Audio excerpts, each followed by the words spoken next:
So welcome back, drifters. Today what we're doing is we're going to be fixing my girlfriend's car because her car's been broke down for way too long, and it's a very simple fix. The problem is the parts are really expensive. Her catalytic converter went out, and to replace the one on this car, it's an old Chevy Sonic, it's about $1,000 to try to find a good one. It's insane. So what that means is today we're going on a little adventure to the junkyard. So come along with me, let's have some fun and see what we can find. I'm realizing I messed up a bit, and I don't have a tool bag, so I'm gonna have to carry all this stuff by hand. So it's gonna be real fun. So I got some bad news, but let me put you down in the wheelbarrow real quick. So as it turns out, they said that they don't have cats here, so that means that I'm gonna probably be SOL. Okay, here we go. Ah, shit. I guess they don't have exhaust. So some of these cars have similar motors, but it's the same story, no exhaust. Well, it wasn't a complete and total loss. I ended up getting some trim pieces for my girlfriend's Civic. We've been looking for these things. They actually discontinued, and they had them in the right color. I'm just gonna have to clean them up. But my idea now is what I'm gonna do is I'm gonna go ahead and call a couple places and see if I can find one that's got one of the Sonics that we're looking for. But yeah, and I paid for these, don't worry. I know some people don't, but I did. Shit was expensive. It was 26 bucks for all this. I think they upcharged me. Let's see what we can find. Thank you for calling Pick and Pull. This is Sarah. How can I help you? Oh yes, I was calling because I'm trying to find out. I'm looking for a Chevy Sonic catalytic converter, and I didn't know if you guys actually have those, or do you guys cut those off? We don't sell catalytic converters. You don't? Okay. No, we're not licensed. Gotcha. Okay, so it's like a licensing issue. Yeah. Okay. All right. Well, I appreciate it. Thank you. You're welcome. Have a good day. You too. I guess it's a license thing. I didn't know. Well, we're gonna have to come up with a plan B for that thing because I ain't paying no $1,000 to fix it.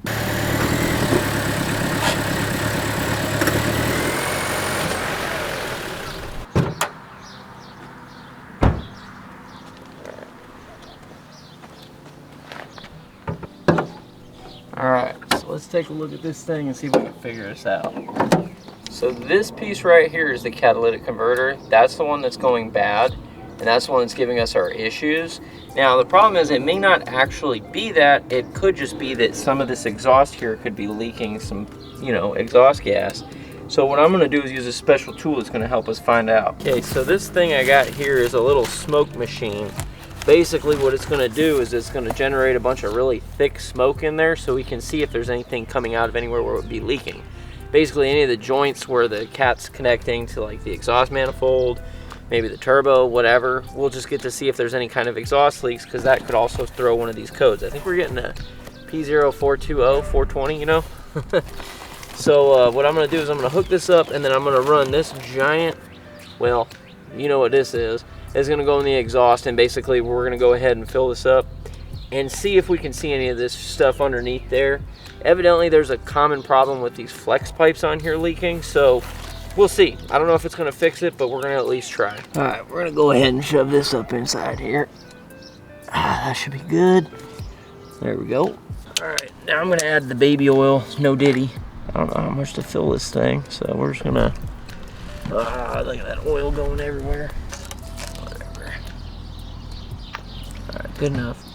We'll just do that for now. I feel kind of dumb. They actually gave me a bottle with a little squirter to put the stuff in there. So yeah, I guess open the packaging. Now I'm just gonna go ahead and hook these suckers up so that way we can actually reach the battery.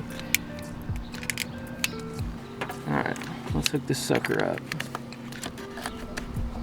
Hey, time to see if this thing works. I don't see anything coming out yet. Okay, so I actually got it working. I had to empty some of the fluid out, but now we should be good. Okay, so we got it hooked up. Let's get under the car and see if we see anything. I found it. Look at this. There it is right there. Big old hole. So that ain't good. We'll see if we see any others. Okay, so here's the thing though. Now that works for like the back half of there, but chances are that the smoke's not getting all the way through the exhaust, especially through the cat on this side. So what we're gonna do is I'm gonna go ahead and take this O2 sensor off, and then we're gonna go ahead and put the smoke straight into where the cat is and see if we see any leaks at any of the joints. This is kind of cool. It actually has a nice little hook. You can hang it and dangle it. So what we're gonna do is we're gonna hook this thing up. We're gonna first check up here, see if there's any vacuum leaks or anything like that. Then I'm gonna do the O2 sensor because yeah, I just don't feel like getting that off just yet. And one of these valves may be open, so we might be able to actually get some air into there. We'll see. Let's go ahead and hook it up and see what happens. Alright, we should have smoke. Yep, smoke. No, I don't see nothing. Yeah, I don't see nothing. Seems to be okay. So the cool thing about these O2 sensor sockets is they got this nice little cutout. What that does is it allows you to slide over the wire of the O2 sensor so you can get it on there and then crank it off. You have to do like a little bit at a time, but otherwise it's a pain in the neck because the only other way to do it is going to be with an open-end wrench, and a lot of times you can't get it in there or you can't get enough leverage on that thing. So yeah, and sometimes they slip off. This is going to be a little bit better, so let's go get it off. So here's the trick. You take this thing and you plop it on over that, and then now we got it on there nice and tight, and we should be able to get it with a wrench. There we go. I hope that didn't just break, but I think we got it. Might just get a new O2 sensor too while we're at it, just to be safe. Alright. Okay, so now what we're doing is we're switching this out. I'm gonna basically take this thing off, and we're gonna go ahead and put on this little like mini adapter thing, and then we'll shove this into that port. I might have to just hold it there. All right, we're gonna fill that up and see if we see anything. So far, I don't see anything on the header, so that's good. Oh, I see something, but I can't tell if it's from this. Found the exhaust leak. It's right at the coupler for the turbo. You can see it right there. It's coming out, that piece right there. That's not good, but I don't know if that would be enough to cause the problem. Not a good sign though. Okay, so I got two things. One, got the cat out, and two, I only broke one bolt, so not too terrible. But now I'm gonna go ahead and take a look at this thing, see if I can figure out what the hell's going on, and see if we can get a new one. So I did another smoke test in here, and I didn't see anything coming out, so it looks good. But take a look at this drain pipe. Turns out that little drain pipe there has been leaking fluid all over this thing, making it squeal. So I'm gonna go ahead and get a new one of those too while I'm at it. It's just gonna be easier to do with the cat out of the way. I'm a little bit rusty. I keep forgetting to film this stuff, but I got the part. Turned out pretty good. It was about 35 bucks for the drain. And yeah, those cats, they're about almost $900 at O'Reilly's. It was like $860 to get one. So I'm gonna have to figure something else out. So I came back and it looks like for some reason this thing is a little bit brighter than what it was before. I don't think so. No, no, no, no. I don't think so. So this one was the bad one. You can see it's just completely leaking, and then this is the new one. So most likely it was these O-rings that went bad on it, but we're gonna put a new one in there, get this thing cleaned up. Well, that took way longer than I had planned on, but we finally got the new one in there. Should be nice and good, so hopefully now it won't leak. So let's go get that cat in. All right, we got everything hooked up. It's looking pretty good. I did a smoke test just to make sure it's not leaking too much. And so far it looks good. The only leak we got is that one on the turbo. So let's go ahead and fire it up and see if this fixed it. All right, let's see if this thing sounds okay or if it's a problem.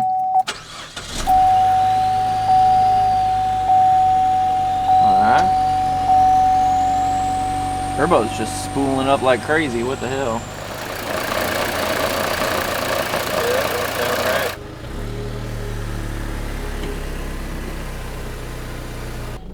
Let's see how she does. See if we fix the problem, because the issue that this thing was having was it was stumbling really hard. So when we would go to get on the gas, like let's say like you're at a stop sign or something, it would just completely mess up and just like fall flat on its face, which is not good. That's not what we want.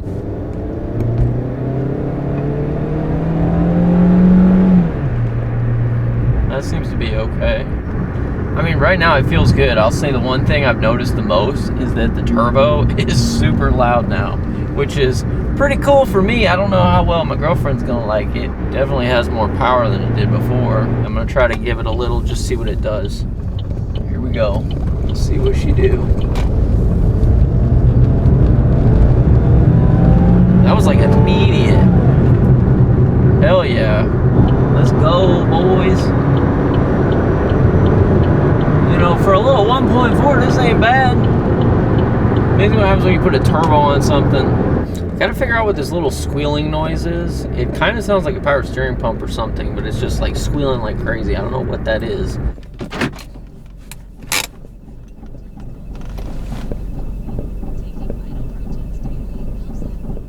Well, that ain't good. Sounds like it's got a dang cam or like a misfire somewhere. I don't know what the hell that is all about. That sure as hell don't sound right. Well, if it ain't one thing, it's always another. Well, you win some, you lose some. It's not what you think. So after a long night of crying myself to sleep, I got my code reader out and I read all the codes that we had for this thing, and it turns out that there's like 4 things that are wrong. One, we have O2 sensors, which are popping up. The map sensor's popping a code, so is the MAF sensor, and then we have that squeal that we're still trying to identify. Now, the squeal I think is going to be an idle alarm thing. We'll go ahead and test that and see what's going on there. But as far as the other ones, I don't think that all of those sensors would go bad at the same time. It seems kind of weird. And I found through doing some research about the intake on this thing, there's a little PCV valve that is literally a part of the intake. Let me show you. So I went on Amazon and I actually got a replacement one. This thing's actually really cheap. I think I paid like 40 bucks for this. But let me show you what it is that's wrong, and it's this PCV valve inside here. For whatever reason, they integrated it inside this thing. So if you look here, you can see all the parts of this PCV that runs through the intake. So the only way to replace this when it goes bad is by replacing the entire intake. Luckily, this thing's cheap enough that it doesn't really matter. Like, I think it was like $40, and it even came with the gasket. So I'm gonna try replacing that first, because that's the only reason I can imagine why when we did the smoke test, we didn't see any smoke coming out of these seals here, because there's probably a leak inside here. So maybe it's cracked or something like that. I won't know until we get it off. We'll start with that, because I don't want to just throw a bunch of parts at it, because a vacuum leak like that could cause the MAP sensor and the MAF sensor to go crazy. Now, as far as the O2 sensors, I'm probably just going to replace those, just get them out of the way. They've been in there for 100,000 miles. So we may as well just do them. They're cheap enough. I think I paid like $40 for each one, and that's for like genuine GM like O2 sensors. So we're gonna go ahead and get that popped in here, and then yeah, we'll see. Maybe this will fix our problem, maybe it won't. First thing we're gonna do is we're gonna pull the dipstick out, and then we're gonna take off this cap right here, take this set aside. Now we're gonna go ahead and pop all these suckers off. Right now, let's pop this sucker off. Right now, right now. So let's pop this sucker out. There we go. I'd have been thinking this would have been a good time to do spark plugs. Set that aside. Pop this sucker out. Spark plugs look brand new though. All right, now we just remove all these bolts. All right, let's see if we get that out. Forgot about the middle ones. Pop this thing off. Okay. There we go. Pop that out. Good deal. Holy shit, it's missing a nut. What the hell? Literally just took this off, and look, that engine mount's completely missing a nut. So whenever they put this motor in here, because I guess a while back the original engine blew, so they put one of these in as a replacement, but whoever did it did a really shoddy job. I can't believe that. They literally didn't even put the nut back on. That's not reassuring. So there's these little tabs inside here I gotta pop up. There we go, okay, we're off. They shouldn't be this hard to get off. This is really dumb. There we go, come on baby. Golly, it's stuck on there. Holy cow. Wow, is that so on there? Wow, there it goes. Man, that thing was stuck on there. Ah, come on. Well, probably a good thing we replaced it. There's just a ton of grime and just gunk, and the gasket on this side is like, I mean, it's broken, it's hard, brittle, it's just cracking. Like, look, it just snapped. So chances are this thing is all clogged up inside here, so it's a good thing we're replacing it. But before we put the new one on, we need to go clean all this stuff up and put a little RTV in 2 spots. So you really see the junk inside there. Now, a lot of this is getting sent back through that intake and reburned, and most likely is what's clogging that thing up and giving us a lot of those problems. So it's a good thing we're doing this. As far as like the camshafts and everything, you know, they look okay. I don't really see too much wear outside of the normal. But what we need to do is we need to clean up all this junk. And then there's 2 joints. We got one right here and then one right here, where we're gonna have to put like a little bit of RTV just to keep it from leaking in the future. But other than that, it looks pretty good. All right, I'm just gonna scrape this a little bit just to get some of this shit out of here. And I tell you, it's kind of funny the extent that we go to for the ones we care about. Didn't think this would be going this far of a repair, but here we are. Check out how new these spark plugs are. These spark plugs still have the marking on them. Like, it's crazy how clean they are. Look at how clean that is. Alright, I'm going to put a little bit of RTV right here, just so that way we don't have any problems with leaks in the future. Nothing crazy, just like a little bit, because it's going to squish out a bit. And then we're just going to put a little bit right here, a little thin layer. Alright, let's go ahead and pop the new one on there. Ow. Okay, so I'm not actually going to torque this down yet, because I want to give the gasket a chance to like set up, but we are gonna just get it like hand tight. Hey mosquitoes, get off me, dude. Okay, so I gotta get this thing off. Like who designed this shit? Why is everything made out of plastic? There we go. All right, so that's the retainer clip. Why is that a thing? Technically I should replace this O-ring, but for right now we're just gonna do this because I don't have one. And it should be okay because I don't think it was leaking before, but if it is, I'll replace it. Pop this back on there. There we go. All right, cool. We're on there. We're good. Now I'll put the cap in there. There we go. Looks nicer already. Put this in here too, just so that way nothing falls in there that we don't want. There we go. So in the meantime, while this is hardening up a little bit before we torque it, I'm gonna go ahead and work on the tensioner. It's only gonna take me like 5 hours, but we'll get there. There we go. Just enough to hold it. I'll pop these bolts off right now. Oh, did shift a bit though.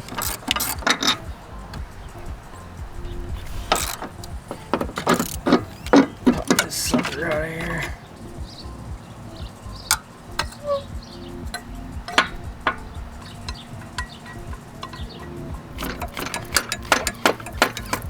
Smells like burned oil.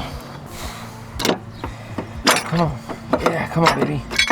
Oh my gosh. That was a pain in the ass. Whoa. Yeah, that thing's busted. I don't know why that thing's like that, but it's so broke I don't even think I'm going to be able to put a pin on it. Oh.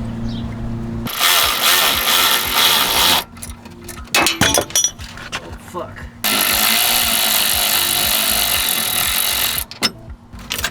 Alright, got it. Well, luckily the new one's not in pieces. Uh-oh. Okay. So here's the broke piece. You can see this right here wasn't even connected like at all. Versus this one that's in here and it's all nice and connected. This one also has a little release pin that keeps it tensioned until we get it in there. Then once everything's set, we pull the pin. So good on that. But yeah, so this one's definitely toast. Hopefully that'll fix the squeaking problem. And we're just gonna reuse this little bolt down here. And then, yeah, let's go pop it in.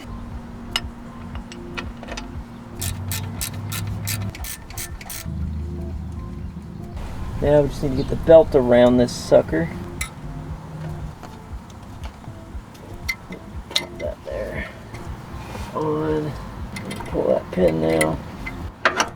We're set. We should be good. Now I just need to get this sucker hooked back up.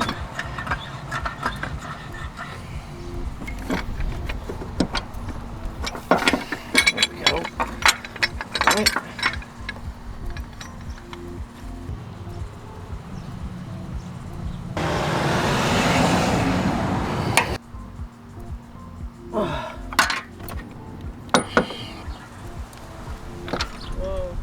I don't know why it's twisting though, it's annoying. Actually, can you come here for a sec? Yes. I need you over here, and if you can, when the bolt goes in, can you just drop the bolt into the hole when I get it lined up? Yes. It may even do it on its own. There. It's not going in. That might be good, hang on. Yeah, there we go. Oh, we good? Yeah. Just the right hole. Yeah, that's it. If you can, you have to work around my arm. Yeah. But to try to thread that bolt, Yeah. if it gets to a point where it's easy, it shouldn't be too hard. It should just, is it going? Yeah. Cool, that's good, that's good. Sure? Yeah. Because it looks like it's like leaning. I just need it started. It's okay if it leans. Yeah, it should thread now that it's in. There we go.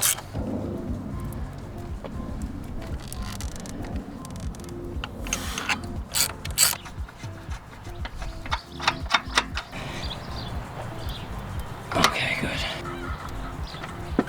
Wow. so crazy looking. Yep. But now, your engine's holding itself up. So, do you ever have just one of those days where you just can't sleep and you don't know what else to do? Well, today's one of those days for me. And yeah, it's about 2:15 right now. And I just decided, you know what, screw it. I'm going to come out here and finish this thing since I've got it out here. This isn't very loud to do, and I can do this all with hand tools. But I don't know, I've had a lot on my mind lately, and today was just one of those days that kind of, I don't know what threw me off, but something threw me off, and now I'm up all night. So instead of thinking about all the crap that's going on in my brain, I'm going to fix this car. So first things first, we need to finish torquing down this valve cover because I didn't do that earlier and it's been on my mind.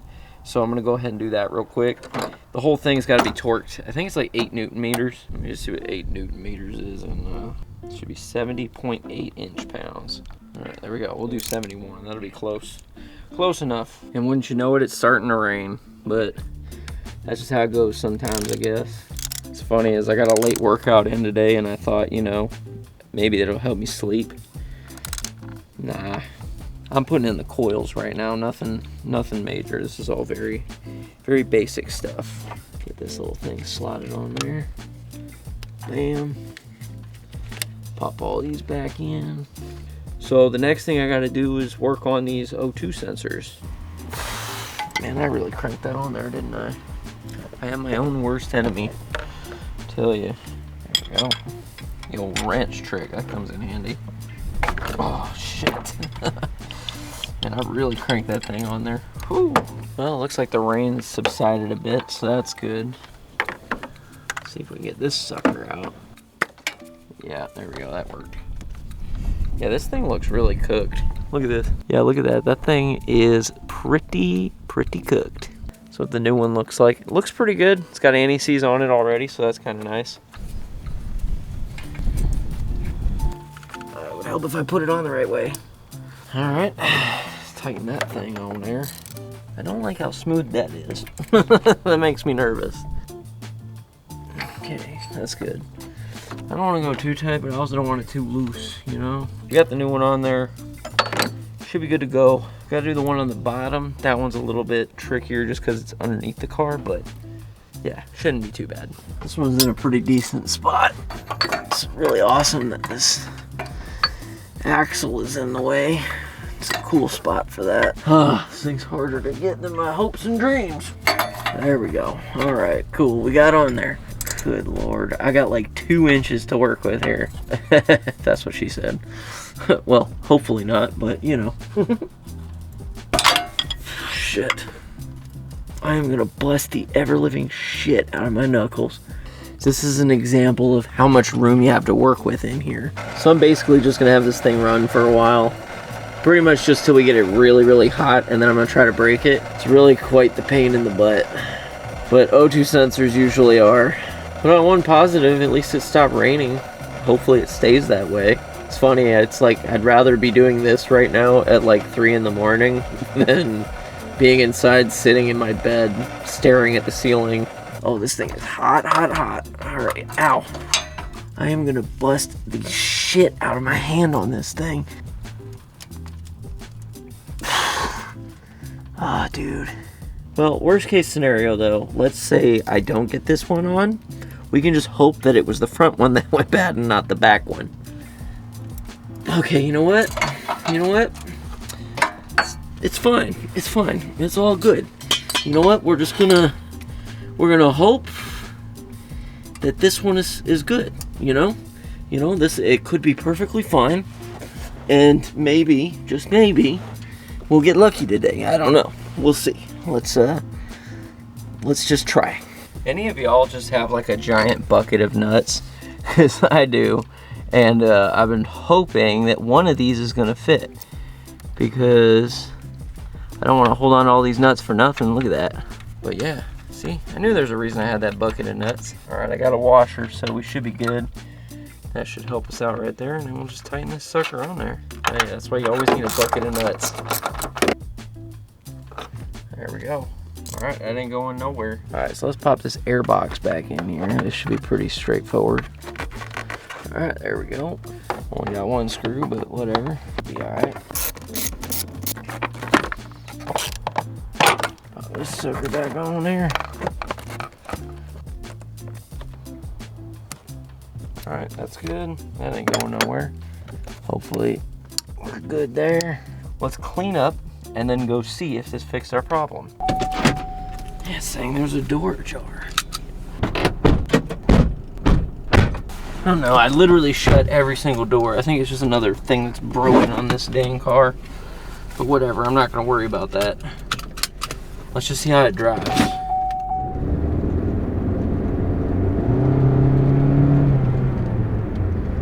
It's kind of running shitty. So it's running a little bit shitty. Not exactly sure what's going on. I still got the check engine light. So what I'm gonna do is I'm gonna run the codes again when I get back, and then probably end up replacing the map and the MAF sensor. So those are the only two that we didn't do besides that 102 sensor, but I have a feeling it's not that. Usually it's not the downstream O2s, it's usually the upstreams that go bad because they're exposed to a lot more heat. So we'll see, I don't know. Okay, so I just ran all these codes and I have way more codes than I had before. Now we have air intake sensor, air humidity sensor, map sensor, intake air temp sensor, MAF sensor, barometric pressure sensor. Like, what the hell? Like, what is going on with this car? Like, for everything I fixed, 3 more things pop up. So I'm going to go ahead and we're going to do the MAF and the map. And we're going to see if that makes a difference, because this is crazy. And this thing just puzzles me, because I'm like, what could possibly be causing all these new codes like this, you know? Like, I didn't even mess with any of those sensors. Like, it just doesn't make sense. I'm hoping it's this one, because this one affects a lot of different things, but like, I don't know. We'll see. Should just be able to pop that out. Looks fine. Let's just replace it and see. All right, we got a replacement one, brand new. Okay. See if that helps, and then we'll do the map sensor back here. All right, boom. Easy peasy. So I forgot to hit record, but we got the old one out. Got the new one in there. It's all tightened down, and we got the MAF sensor, so we should be good to go. Hopefully this does something. The car feels great. I mean, it doesn't really feel like there's anything wrong with it as far as like the actual driving feels. Still have that dang check engine light. I'm not sure what it is. I'm hoping that these codes are gonna clear just by driving, but like, I don't know. It just doesn't make sense, you know? Like, we literally checked everything for vacuum leaks. We did the smoke test. We changed out the intake to fix that problem. We replaced the MAF sensor, the map sensor. We replaced the upper O2 sensor. We fixed the cat. I don't know what's up with the downstream one. That could be maybe the thing, because I couldn't get it off. Maybe. But I really highly doubt it. I really doubt it. It's also weird that all those other sensors went up. Some of that has to deal with the boost. So I don't know. I may even just take the battery terminals off, put them together, and let the computer reset, because that may actually help. But I don't know. I think it just needs to be driven, and then maybe it'll wear out. So we'll see. That's probably what I'm going to end up doing. And then I'll give y'all an update after I've been driving it for a little bit, just to see if that fixed the problem and whether or not it actually got rid of the codes, because this is really just like kind of weird. Honestly, it's like every time something gets fixed, a new thing pops up. I think in the meantime, what I'm gonna do is I'm gonna drive my ass home, and then I'm gonna try to get some sleep, because it is 4:30 right now. So, yeah.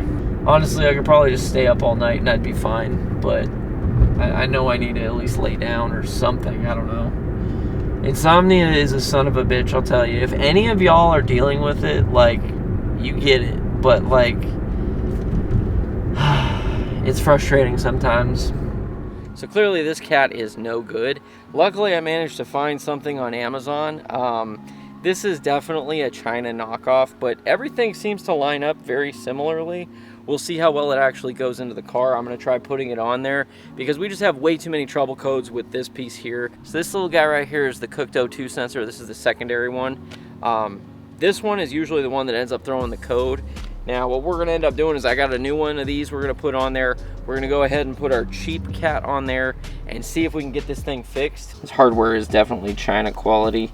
It's just like some cheap gaskets. I don't know for sure if these things will work compared to these old metal ones, so I'm gonna probably end up just reusing the old metal ones because these things are just kind of crap. Not to mention this hardware, it's not even like grade 8. This stuff's like grade 4.8. So yeah, we're just gonna have to make do with what we have, but not great. All right, let's get it on there. All right, it's looking pretty good. We got it in there nice and tight. It wasn't the best fitment, but we got it in there. So before we take this thing on the test run, the last thing I need to fix is this computer screen on this little radio here. Touch screen broke on her a little while ago, so we're gonna go ahead and take this puppy out, disassemble it, and fix it. It's a pretty easy fix. We just gotta figure popping all these little plastic things out and hopefully not break anything. All right, let's see if we can pop this out. There's these little tabs here. There it goes. That's how easy that is. Almost forgot to unhook the battery. All right, now the battery's unhooked and we can unhook this thing.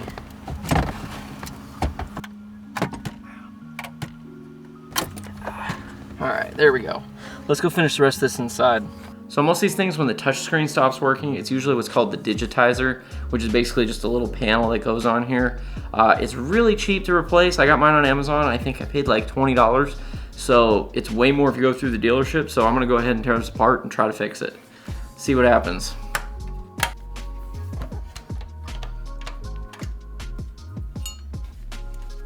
Now comes the fun part of separating these two. Usually it's just gonna be a little bit of tension. Oh, okay, now I gotta be careful and try to get these tapes off. So now you'll see what I got here is these tapes I need to get off. There we go, there's one. There we go, there's two. All right, so let's go ahead and take this panel off.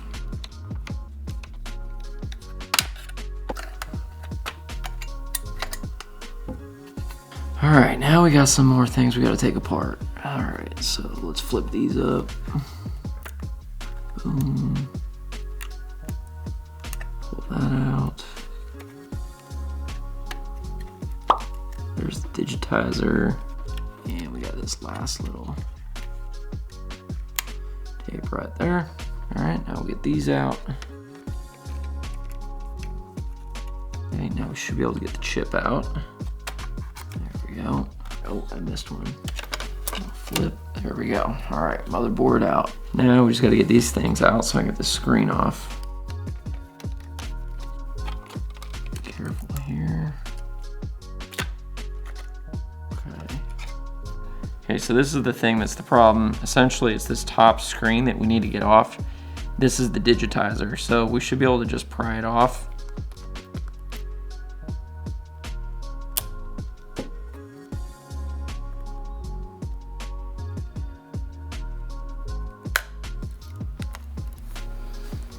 There we go. There's the old one.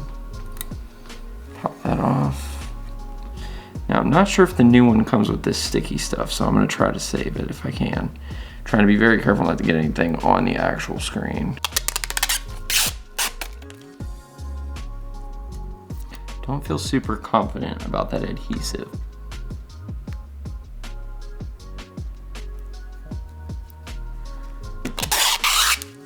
All right, well, we got her on there. All nice and stuck on there. It's a little bit different size than the original, but pretty close. It's a little bit smaller, but hopefully it'll still work. We'll see. If not, we'll have to get a different screen. Let's pop this sucker back in here and do everything from reverse. Well, my memory card filled up, but we got it together, so let's go throw it in the car. Let's get this radio in and see what's going on. Pop that right there. Pop this mamma jamma back on there.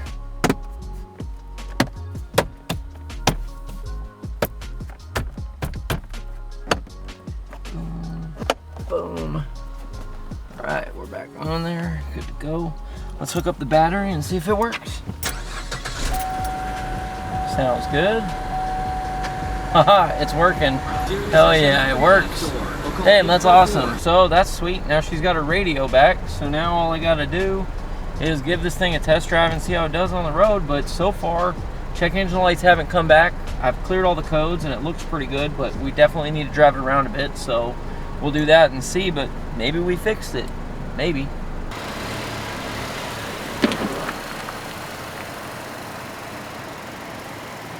So how about giving it a crank? Okay. Sounds good. Let's see how she drives. Get in. All right. Let's hit it. Unfortunately, no matter what I did, that check engine light would just not go away. So what are your thoughts? I really like it. It's a lot smoother, and I'm about to stop, which is cool. It used to shake every time I'd stop, and now it does not do that, which is awesome. And the radio's working, which is even better. And we got new tires on it too, which is just the cherry on top. So overall, 10 out of 10. What happened here? Well, I've been meaning to tell you about that. I think it melted in the sun and it broke, so kind of have to get that fixed. But then I also wanted to bring up that we need probably a new paint job, and the alarm starts going off now every time I unlock the door. So, I mean, once we get that done, I was also thinking maybe we could just sell it. Yeah, I think we should definitely sell it. I think that's the best move. I think we should burn it and just bury it forever and never open this thing ever again. That would be great. So I'm glad we're on the same page there.